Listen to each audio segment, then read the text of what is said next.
ஓடும் இந்திய மக்கள் என்ற மகாகவி பாரதியாரின் வரிகளுக்கு ஏற்ப ஜாதி மதம் இன மொழி கடந்து இந்திய மக்கள் கொண்டாடும் விழா குடியரசு தினமாகும். ஒவ்வொரு ஆண்டும் இந்த நாளை நாம் மிகுந்த உற்சாகத்துடனும் மகிழ்ச்சியுடனும் கொண்டாடுகிறோம். இந்தியா விடுதலை அடைந்த பிறகு நாட்டிற்கான இந்திய அரசியலமைப்பு சட்டத்தை உருவாக்கும் பணி டாக்டர் அம்பேத்கரிடம் ஒப்படைக்கப்பட்டது. அம்பேத்கர் தலைமையில் அமைக்கப்பட்ட குழு இந்திய அரசியலமைப்பு சட்ட வரைவை உருவாக்கியது.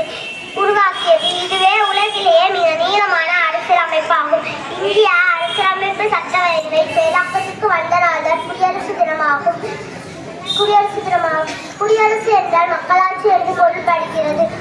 தேர்தல் மூலம் மக்கள் விரும்பிய ஆட்சியாளர்களை தேர்ந்தெடுப்பதுதான் குடியாட்சியாகும். இந்தியா விடுதலை அடைவதற்கு முன்பே 17 ஆண்டுகளுக்கு முன்பே காந்தியடிகள் ஏற்படுத்திய விடுதலை நாளான ஜனவரி 26ஆம் தேதியே குடியரசு தினமாக கொண்டாடப்பட்டு வருகிறது.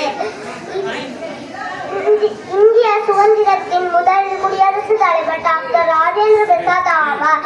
இந்த பொன்னான தருணத்தில் பல்வேறு இன்னல்களும் போராட்டங்களுக்கும் இடையே சுதந்திரத்தை வாங்கிக் கொள்ளும் தியாகிகளை நினைவு கூறுவோம். பால கங்காதர திலகம், மகாத்மா காந்தி, நேருஜி, நேதாஜி, வ.உ.சி., வீரபாண்டிய கட்டபொம்மன் என்ற பல தலைவர்களும் வீரர்களும் இந்திய சுதந்திரத்திற்காக தனது உயிரையும் உடைமைகளையும் இழந்தனர். அவர்கள் பெற்று தந்த விடுதலை காப்பது மண்ணின் மைந்தர்களான நமது முதல் கடமையாகும். 30 கோடி முகமுடையார் உயிர் மெய்ப்புற ஒன்றுடையார் என்ற மகாகவி பாரதியாரின் வரிகளுக்கு ஏற்ப ஜாதி மதம் இனம் என வேறுபாடுகள் பல கடந்தாலும் அன்னை பாரதம் வேற்றுமையில் ஒற்றுமை கண்ட நாடாகும். எனவே அவர்கள் பெற்று தந்த சுதந்திரம் உலகிலேயே மிகப்பெரிய குடியரசு நாட்டின் குடிகளாக இருப்பதில் நாம் பெருமைப்பட வேண்டும்.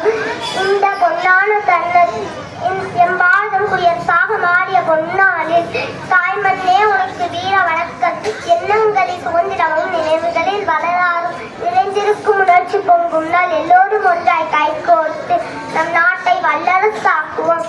வாழ்க என்று தெரிவித்து எனக்கு பேச வாய்ப்பளித்ததற்கு நன்றி தெரிவித்து இத்துடன் முடிவு செய்கிறேன். வாழ்க பாரதம், வளர்க பாரதம். அதுவே நன்றி.